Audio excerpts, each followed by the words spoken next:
Good morning, everyone, and welcome to the last webinar of Wellbeing in Law Week.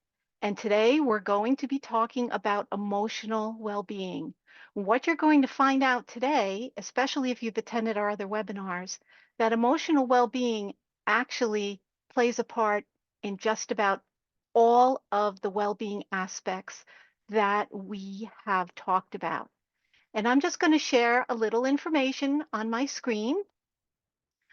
The National Institute of Health has this definition of emotional well-being, that emotional well-being has been defined as an overall positive state of one's emotion, life satisfaction, sense of meaning and purpose, and ability to pursue self-defined goals. Elements of emotional well-being include a sense of balance in emotion, thoughts, social relationships, and pursuits. Basically, no matter what you are doing in your life, emotions play a part. Let's see, I would like to introduce my speakers here, and of course, Zoom, there we go. So at Lawyers Assistance Program, we know that many of us are hearing the terms wellness and well-being used almost interchangeably and to confusion. So we consider wellness, taking again the National Institute of Health's definition, as having several dimensions, including emotional, coping effectively with life and creating satisfying relationships; physical, recognizing the need for physical activity, healthy foods, and sleep. We've already talked about many of those things. Well-being, however, needs its own definition because too many times wellness is only considered as going to the gym, getting your blood pressure tested, seeing what your cholesterol is, things like that. Well-being includes the presence of positive emotions and moods, such as contentment and happiness, the absence of negative emotions, such as depression and anxiety. And here's what I consider the most important part of this: satisfaction with life, fulfillment, and positive functioning. And today we have two experts in areas that absolutely touch on our well-being and our emotions. Kim Groshek, known as the Pause Lady, is the host and producer of live events and InnerCircle Masterminds. She teaches high-achieving professionals to become even more successful and happy by doing less. As a keynote speaker, international best-selling author, and powerful force in business, Kim delivers her message around the world to people and organizations from many walks of life.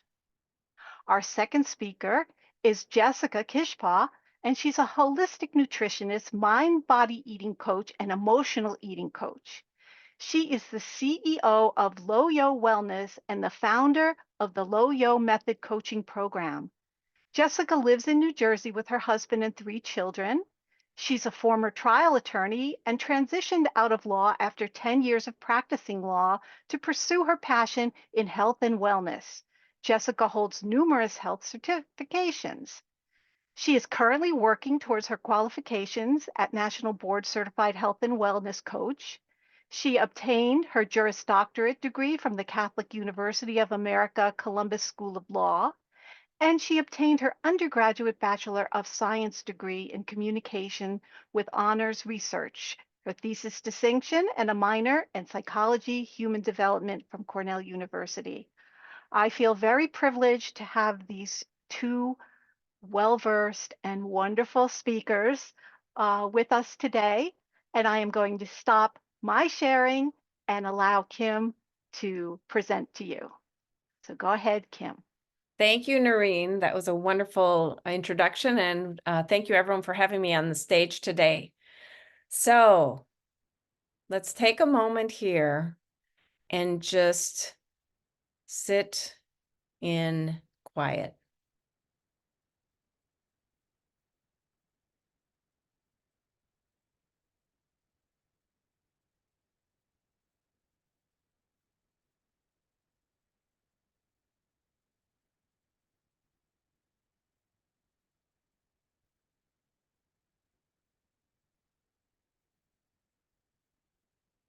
What we just did was the single most important thing that we can do for ourselves. The thing that can transform our lives. The thing that can help us become more successful. The one thing that can bring us happiness. We just did the pause. Did it feel weird? Did some emotions come up? A little bit.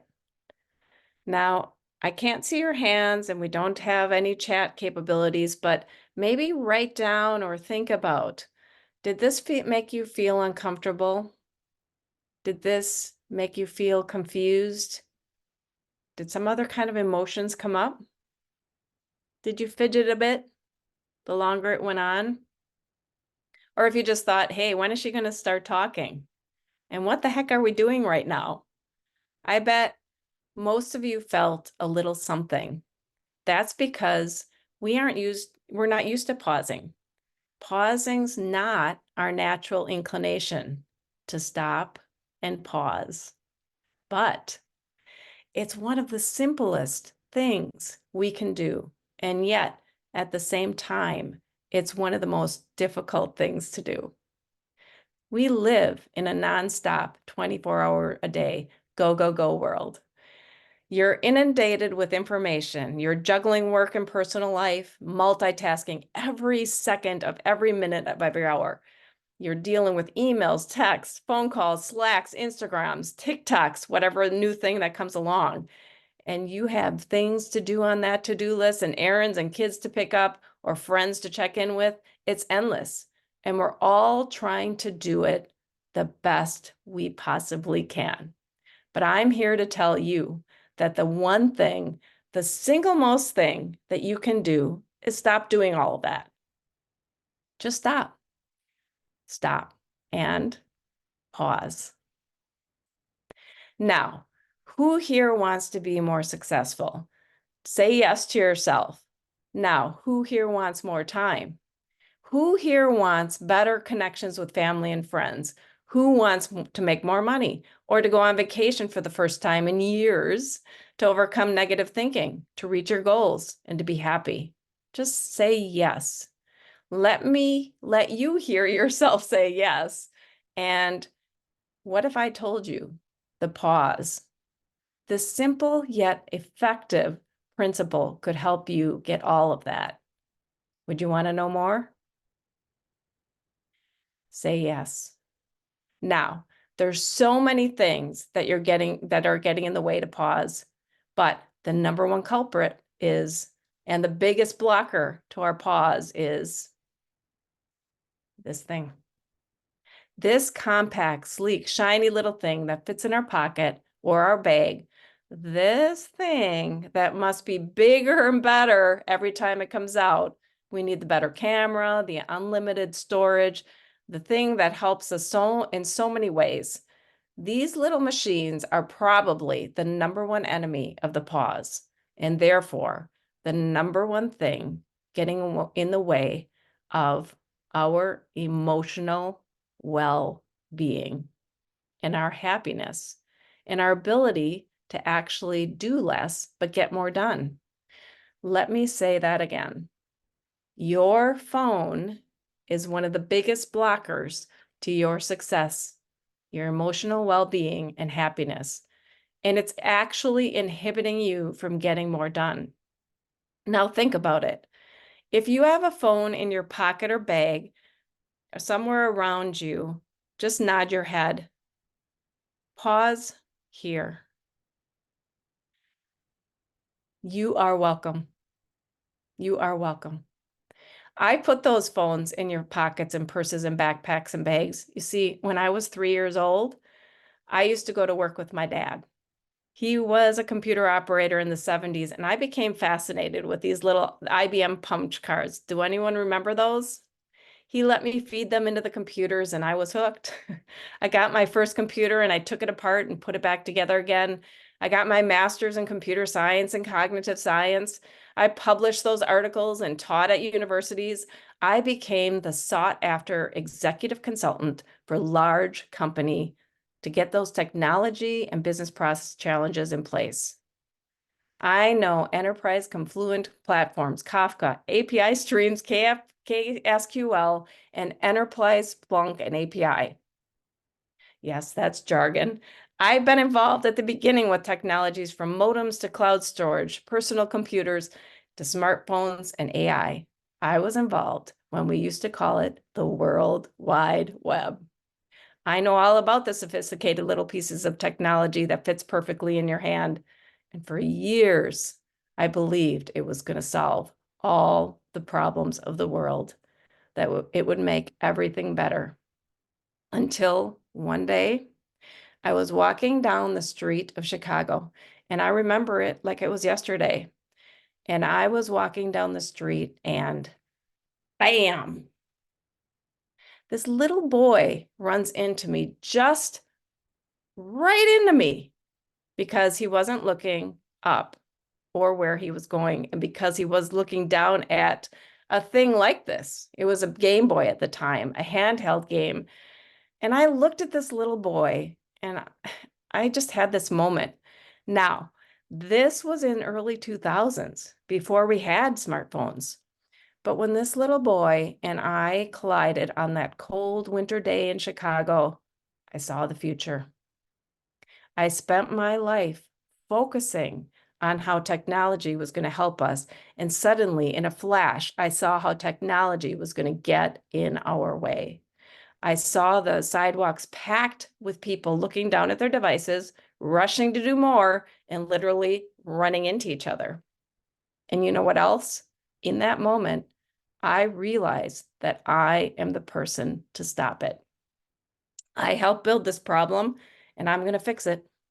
And I stepped away from that boy, and I stepped away from the tech world, and I started moving towards the pause. Who here wants to be less attached to this piece of plastic and get more connected to your emotions? Have more time to do things that you value most, and be more connected with other people. Who wants to stop rushing from thing to thing only to find there's another thing to rush to do or handle or get or find? Who wants to pause? If you want to know more about the pause, just think about the word pause or write it down if you have a piece of paper nearby. The pause. The pause is an intentional act of taking a break, unplugging and dedicating a brief moment, just 15 minutes or even 5 minutes, to embrace stillness and mindfulness and get reconnected to your emotions. Pause allows individuals to break the cycle of constant motion and providing an opportunity for self-reflection, to get clarity and a renewed sense of purpose. It's simple but revolutionary. When we take a moment, that pause, awareness rushes in, and that awareness, that can be an understanding, and there's growth. That growth can lead to making better choices and connecting more deeply to yourself, to your emotions, and to others.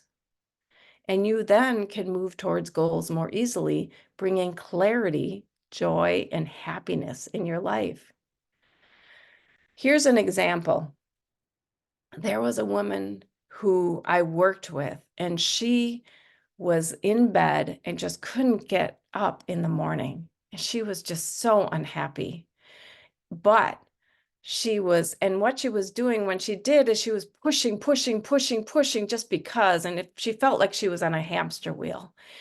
And she felt like she was in her current career, just moving and not really going anywhere and not really loving or having any happiness or joy in her life. So what we did was I helped her take a pause back, build out structure in her day where she could actually breathe, taking a pause and get insight into her own emotions. It's simple, right? But it isn't easy, and it doesn't just happen just in one pause. It takes practice. And that's where repetition comes in. Now, repetition is all about structure and building a foundation. Repetition involves giving yourself bookends, establishing routines, and granting yourself grace as you focus on the small, meaningful aspects of your journey, because it's new. We're just learning it. You need to begin to implement the pause in your daily life and then take that clarity and awareness and build small daily goals around the clarity. And eventually you'll find that some of those things are completed and off your plate. It's almost like you're feng shuiing your emotions, and now you're more clear. And this is the fun part. You start to see the small victories and that gradual transformation occur over time. And you see this consistent progress and incremental change. You'll see these things bring joy, a sense of accomplishment, and the routine becomes a source of stability and satisfaction. But there's a decision that you have to make. You have to make the decision to do it. Okay, so this one's a big one for me because we paused and we paused again and we've created awareness, clarity, and understanding, but then we have to do something. And that doing starts with the decision. And we have to make a conscious choice to move forward. We have to decide to take action. It doesn't get done by itself. And I get it. We can feel afraid. We can feel fearful. We can feel we're stuck, but we have to overcome the challenges and persist despite the difficulties. We have to step towards positive change, even if no one else is doing it. This stuff is very hard. It's very hard, but it can be fun. And there's excitement in the unknown, the anticipation of wondering how the journey will unfold. It's like being at the top of a roller coaster just before it really gets going. You know what I mean? Yeah, there's fear and trepidation, but isn't it thrilling and exciting? And there's screaming and there's yelling, but there's also laughter and smiling. Unless you really don't like roller coasters, then just forget what I just said. This brings me to the power weight. The power weight is a technique where a person takes a moment to imagine something so vividly that it feels powerful and real. The power weight involves taking intentional breaks, perhaps through resting or napping. Yeah, resting or napping. And during these moments, vividly imagining a future where healing has occurred. This practice helps uncover answers and to be compelled to take action when the realization shows up. So let's actually try this. Let's take a moment here and just close your eyes for a moment. And then take a deep breath and start imagining yourself in a beautiful field with flowers. Maybe you have the ocean nearby and you smell the scents of the fresh ocean air. And maybe imagine where you want to be and what you want to be in. Who do you want to be with? Imagine that now, that positive space. All right, open your eyes and just kind of settle there for a moment. Now, this is where the shift comes in. You might have felt a little shift. We're moving into this advanced level where our emotional well-being and growth are often hindered by unresolved trauma. We're burdened by our past experiences and we need to shift them. The shift involves consciously healing painful memories and transforming negative experiences into opportunity for growth.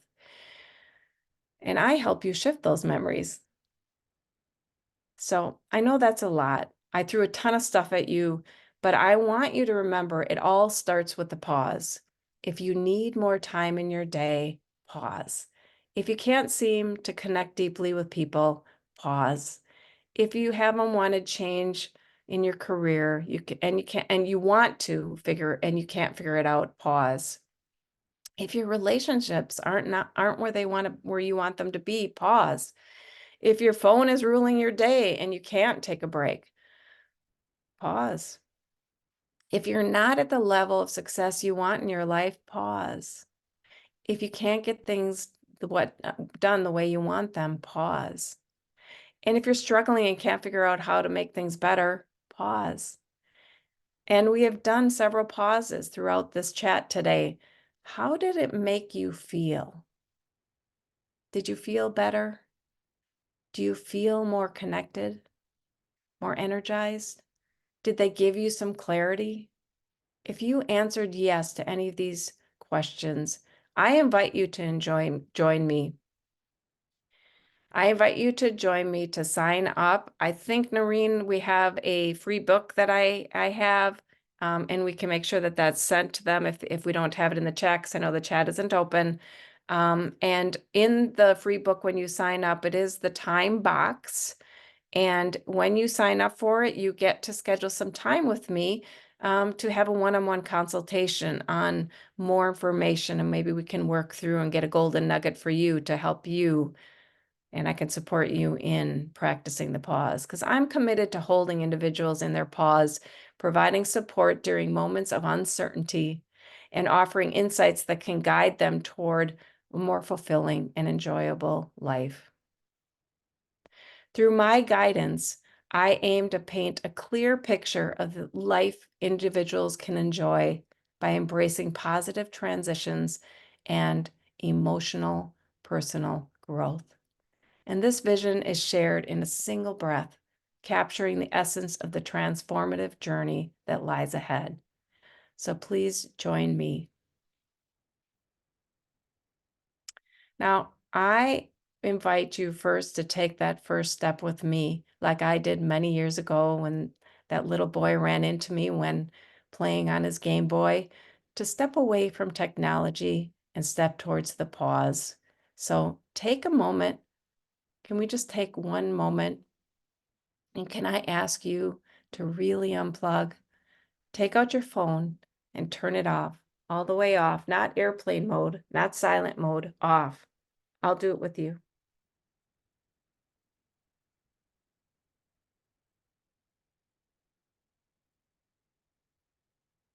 Now close your eyes. Let everything we talked about settle in. Think about the places you want to take your life, the ways you want to grow, change, build, experience, and let everything sink in. And now, take that first breath. Take that first step and join me, the pause lady. Take that first step and pause.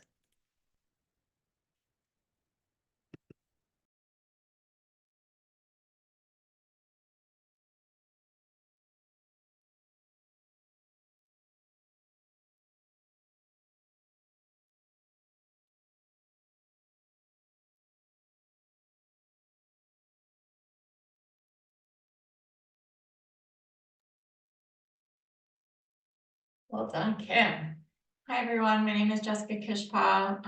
I am a mind, body, eating health coach and emotional eating coach and holistic nutritionist. So I do a lot of different things, but most of what I work on, and a topic that I want to talk about today, is our eating behaviors and how that relates to our emotions. So we're talking about emotional well-being. And, stress plays a big role. I might dabble in that a little bit today, but, when we are stressed, when we are feeling the emotions, a really common reaction is to turn to food. Turn to food to make us feel better, to distract us, to comfort us, to, just stuff the emotions somewhere else so we don't have to feel it. And these are all the emotions, right? Emotions like stress, but also maybe anger or loneliness or boredom or frustration or even guilt, shame. Whatever the emotion is, it can lead us to behave in certain ways that end up sabotaging perhaps our health goals, right? Maybe we have certain health related goals and then we just sabotage them. And we stop listening to ourselves. We stop listening to our own hunger cues, our own fullness cues, and we just listen to our emotions. I want to just put this out there that emotional eating is not bad. And there's a lot of really, a lot of hidden wisdoms in the behavior. Okay. Positive emotional eating, we celebrate, right? We celebrate birthdays and promotions and, fun events. Okay. And that's emotion, right? And that's human behavior, and that's okay. Some of us don't identify ourselves as an emotional eater. Also fine. We don't need to, box ourselves into some sort of identity. But I do want you to take notice of your eating behaviors. How are you eating? When are you eating? Most people just take notice, about what they're eating. I want you to take notice about when you're eating and why you're eating, right? If we're not eating, or if we are eating when we're not hungry, that's a mindless habit, right? That is also, potentially leading to self-sabotaging our health goals. And that needs to be addressed too, that mindful, mindless eating habit.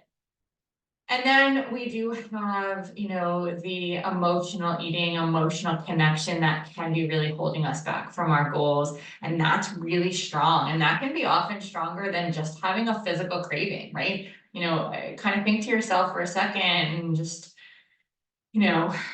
raise your hand or just, nod in agreement. Who has cravings?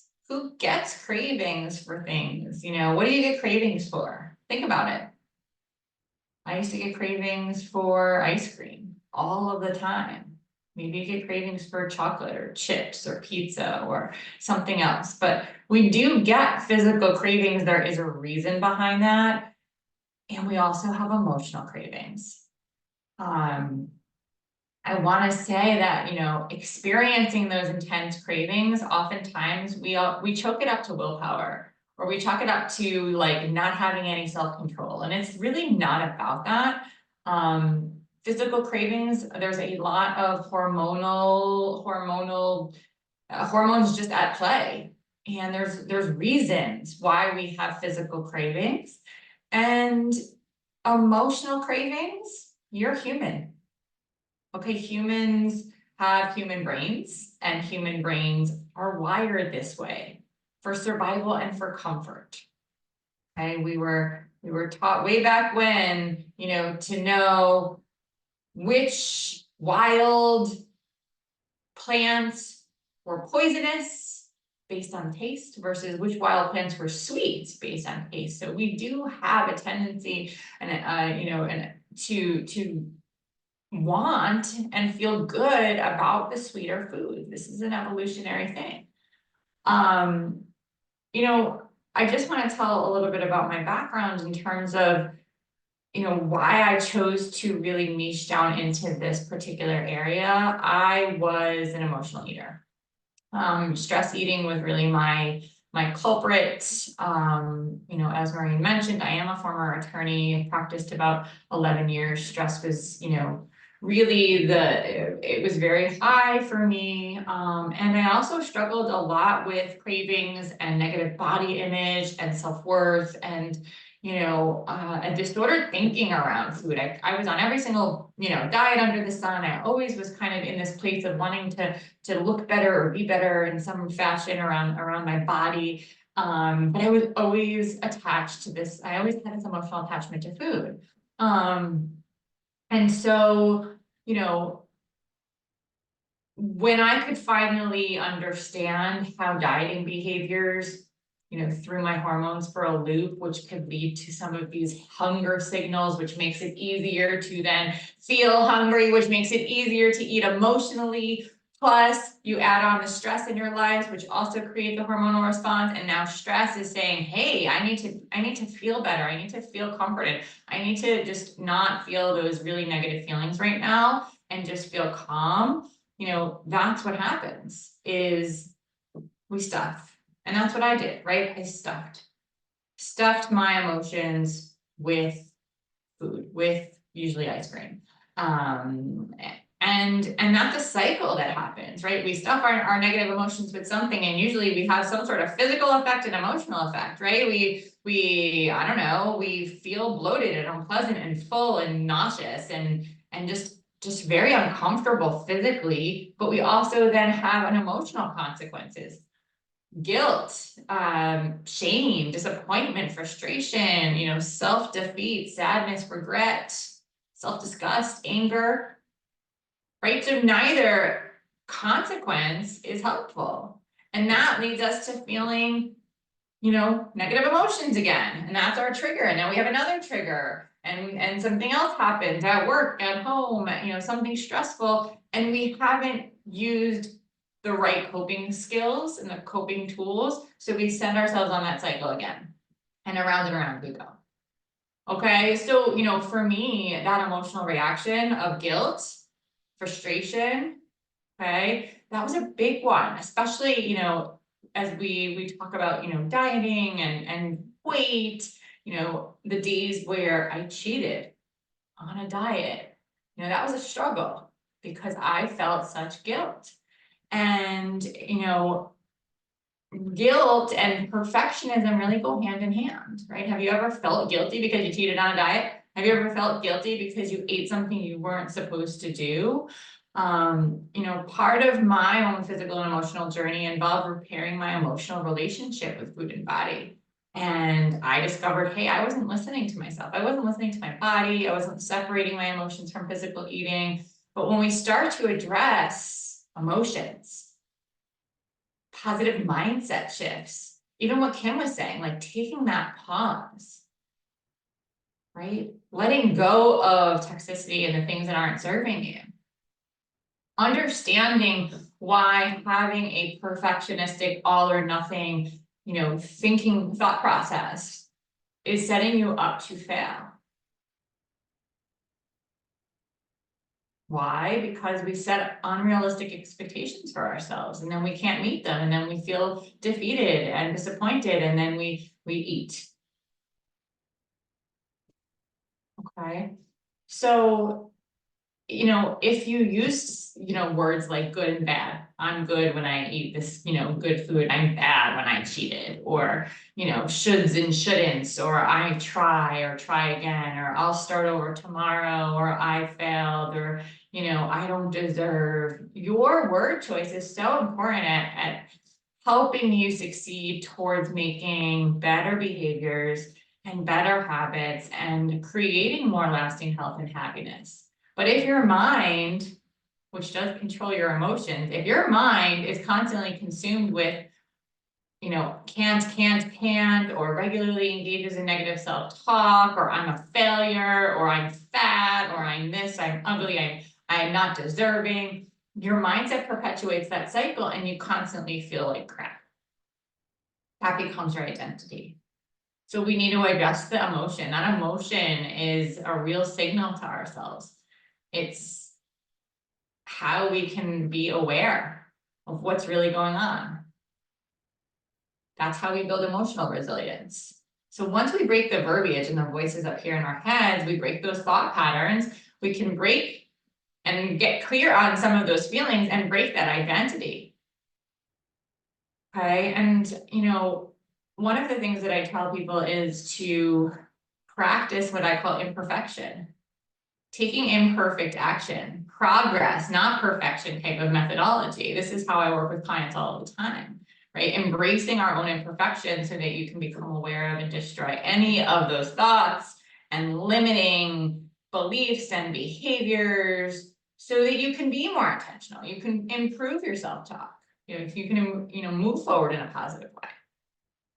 It's the mindset work, that emotional mastery, that emotional healing is so important. And, you know, there's so much we can talk about when it comes to, you know, emotional eating. I think that one other thing that I did want to actually mention is, like I said before,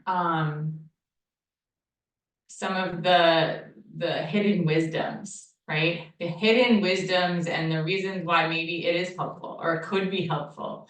It's a bit of a self-compassionate approach to our eating behaviors, okay? Yes, emotional eating can be problematic. It becomes a coping mechanism. It leads to unhealthy eating habits, weight gain, health issues. It doesn't actually soothe or help you cope with your feelings or process your emotions. And again, when we emotionally eat, it often leads to those physical feelings or emotional feelings of guilt or shame, okay? And that's a stress response. That's feeds into that cycle that I was talking about. But there's a lot of wisdom, okay? There's a lot of wisdom, right? Like think about how we regulate emotions. Humans regulate their emotions in all sorts of, positive, healthy ways. We listen to music, we exercise, we read good books, think about what you guys do. We also can regulate emotions in less healthy ways, like gambling and retail therapy and drugs and entertainment and gossiping, and many of us do turn to food. So, a way that we can start to look at this in compassionate way is what's the reason behind why we're feeling and doing these things. Okay, I love this quote. It's every unwanted habit contains hidden wisdom. Every unwanted habit contains a hidden positive wisdom. So if we're talking about emotional eating as an unwanted eating habit, what's the wisdom behind that? Emotional eating, I'm going to talk, number one is that emotional eating actually relaxes us. It takes us from being in this like stressful state to a relaxation state. It's a hidden wisdom. It's like, wow, it actually works. It reliably soothes us biologically and psychologically. Okay, we're in a stress response, we eat, wow, now I'm calm. Nobody wants to be in a stress response. That's not fun. Our bodies and minds are like, get me out of this. I don't want to feel anxiety and upset and shaky and but as soon as you eat and then you eat enough, your body's like, oh, okay, gotta digest this food and I gotta go into a relaxation. So it makes perfect sense. It doesn't mean it's reasonable. It's human behavior. It has this genetic and scientific basis, right? It doesn't mean you're a willpower weakling. It doesn't mean you're a failure or something wrong with you.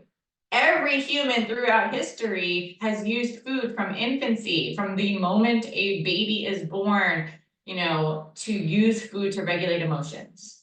Okay. When you start to call yourself weak and willpower weakling and I need more motivation and I'm lazy and I'm a glutton and I lack discipline, and you're just giving the unwanted habit power and momentum. I get that there are negative effects of emotional eating, can have its drawbacks, but when we focus just on the drawbacks, that's all we're going to get. We're just going to have negativity. We just need to embrace, hey, why is this making sense, right? Why is this making some sense?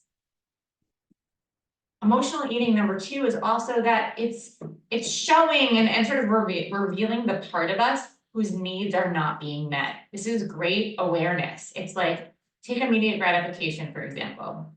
The little kid in us. So for all of those who have ever been around a little child, whether you're a parent, aunt, uncle, grandparent, right? The little kid doesn't care about long-term consequences. It's like, I want the ice cream, I want it now. Doesn't understand, no, give me it now.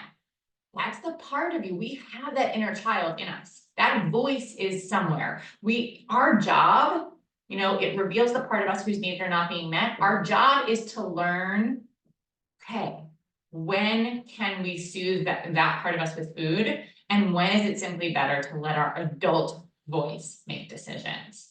We have all sorts of inner archetypes or inner personalities. You have this inner child. Okay, it's like screaming at you like a child is, like a toddler, or maybe your inner rebel is feeling so constrained by all these diet food rules, and it's just like, like I just want to do what I want to do, so I'm just going to eat, and breaks its own food rules. Maybe you have an inner hedonist inside of you who just wants joy, like just loves joy and just, food, just give me all this joy, right? Or, you know, we all have the inner perfectionist, well, many of us do. So we need to really understand, hey, you know, what's happening inside of us and what is that awareness. And, you know, finally, emotional eating contains these hidden positive messages. Again, every unwanted habit has a message and it's trying to teach us something, and your job is just to listen. And maybe you press pause, right? And invoke Kim's suggestion. Press pause and listen.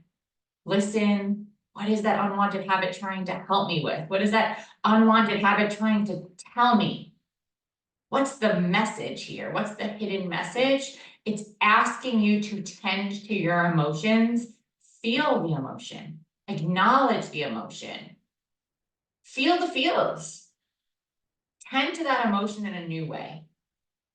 Don't sweep it under the rug and don't stuff it with food. It's asking you, hey, look at what's going on in my life, explore what's really happening in my life and in my inner world. And it might be asking you, hey, where am I holding back from actually speaking the truth? Maybe it's asking you to communicate with your loved ones better. Maybe it's asking you, these emotions are asking you, ooh, consider making an important life change, course correction. Or it could be drawing your attention to a relationship that needs a little bit of, you know, a little bit of love, a little bit of TLC. Or maybe your emotions and that emotional eating is saying, hey, I'm gonna invite you to just stop procrastinating and putting things off and get this thing done and accomplished and allow more loving connection in our life. Or let go of those grudges or disappointments and start focusing on what's good, right? It's getting really raw and real with ourselves, okay? It wants you to ask the question, how is the wisdom of life asking me to grow as a person? So emotional eating can be about growing. And that's the hidden wisdom. Growth can be difficult and scary and requires a lot of courage and self-honesty and commitment and faith in yourself.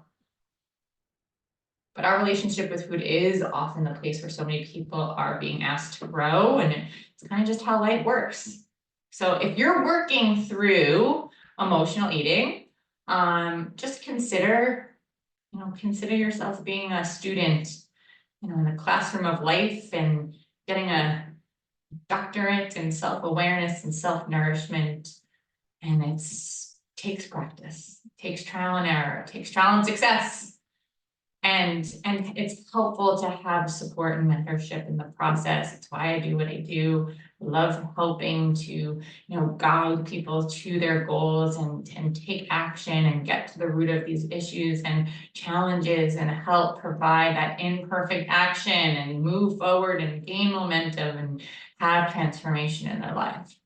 So I hope that was helpful just to start to understand a little bit about how to look at unwanted behaviors in a positive way, and specifically as your emotions relate to your eating behaviors.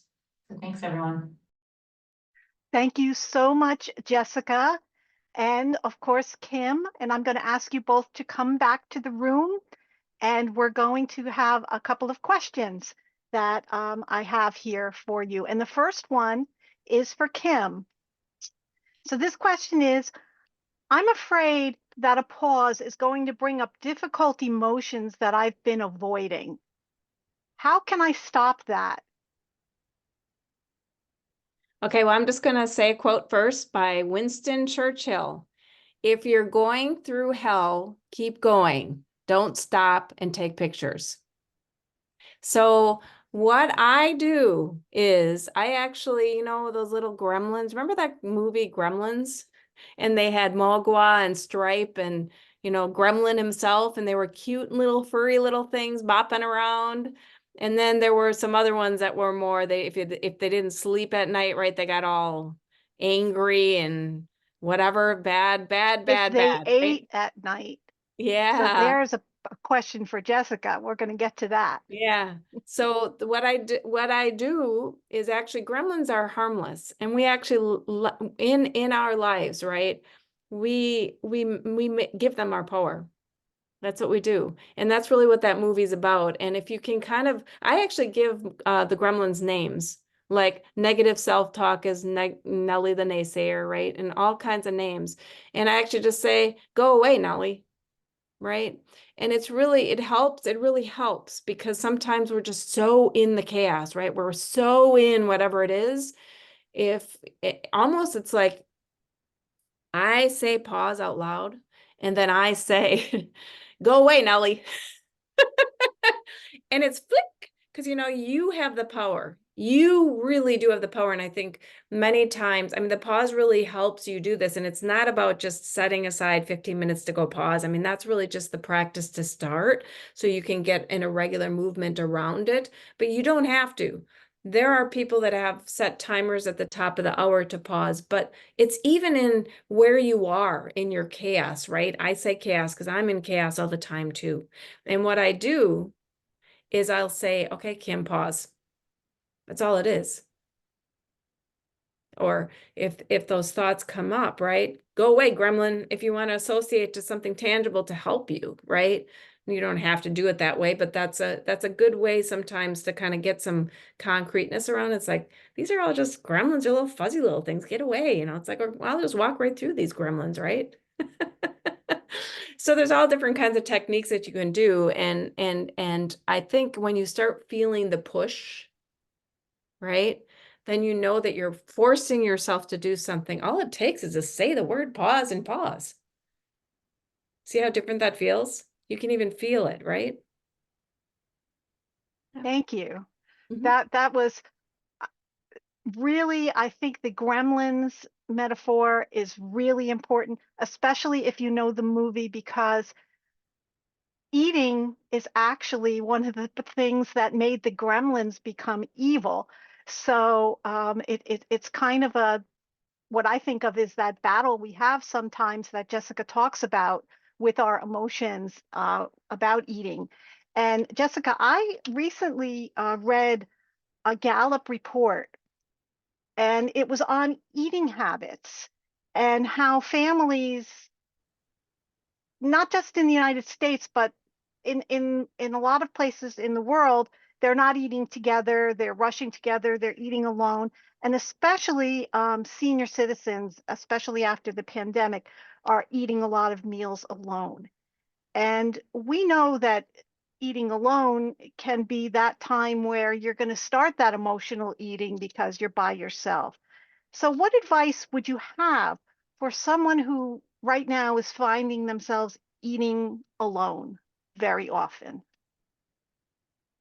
Yeah, I don't necessarily know if eating alone is really correlative to emotional eating. I think that people often will eat emotionally alone, right? But not the other way around. So like what I'm saying is, you might have a family. I'll answer your question in a second, but I just want to clarify what I'm saying. Like you might have a family, and I hear a lot of the women that I talk to say, I go hide and I eat emotionally so that nobody else can see me. So I get what you're saying in terms of like, I'm alone, nobody else can see me. It's that kind of like that sneaky behavior. So advice for people who eat alone. First off, again, be aware, right? This comes back to your awareness around your behaviors. Am I eating because I'm hungry? That's like first and foremost. Do I find myself eating, breakfast, lunch, dinner? Am I hungry? That's always going to be the awareness. If the answer is no, then we want to ask why. Okay, so why am I eating? What's happening? Is it mindless? Am I thinking about something else? Am I multitasking and watching TV and scrolling on my phone and just like not even realizing that I'm shoveling food in my mouth or snacking or grazing the cabinet, or is it completely like I've tuned off and mindless? Which is why unitasking as opposed to multitasking is a really important tool to have, especially when we eat. It's like putting the devices away, turning the TV off, sit at the table, be mindfully eating your food. If you're alone or with other people, like that is important.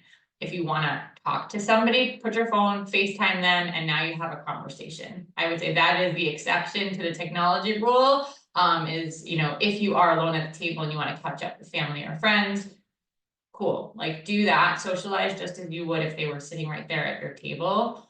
And again, if you're finding yourself answering those questions in terms of, I'm not eating when, I'm not hungry, but I'm eating anyway, really start to get clear and feel what's happening for you. Is it mindless? Is it emotion? What emotion?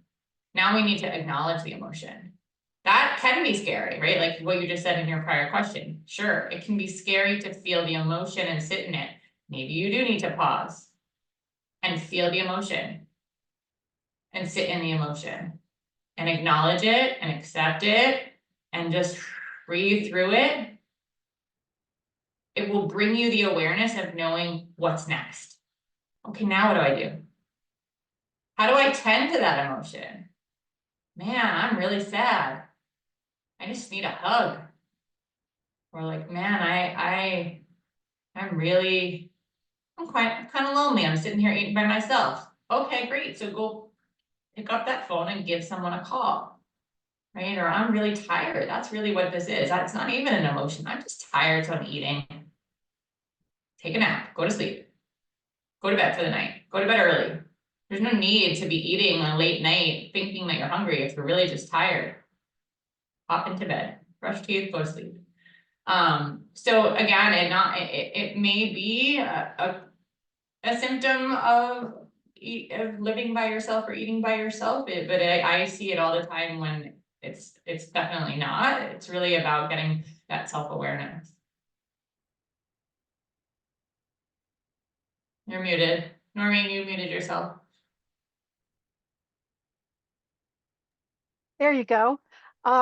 Thank you for that. And that's why I thought that the two of you together really have given a kind of a different aspect to emotions, how they're involved in things we do on a daily basis, and don't realize sometimes that our emotions are affecting us.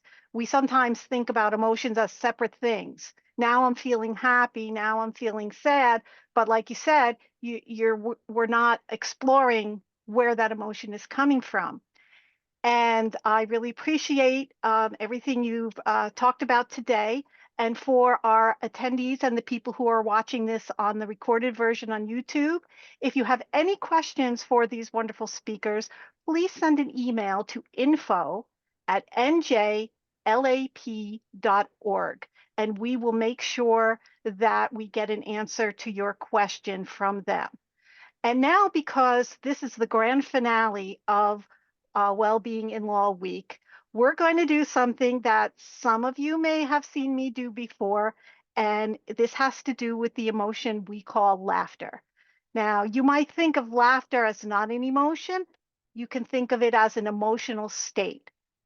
And so therefore, I'm going to help you do a little exercise that is going to bring you some laughter, put some endorphins sprouting from your brain, and give you a little bit of an energy boost to get through the rest of Friday.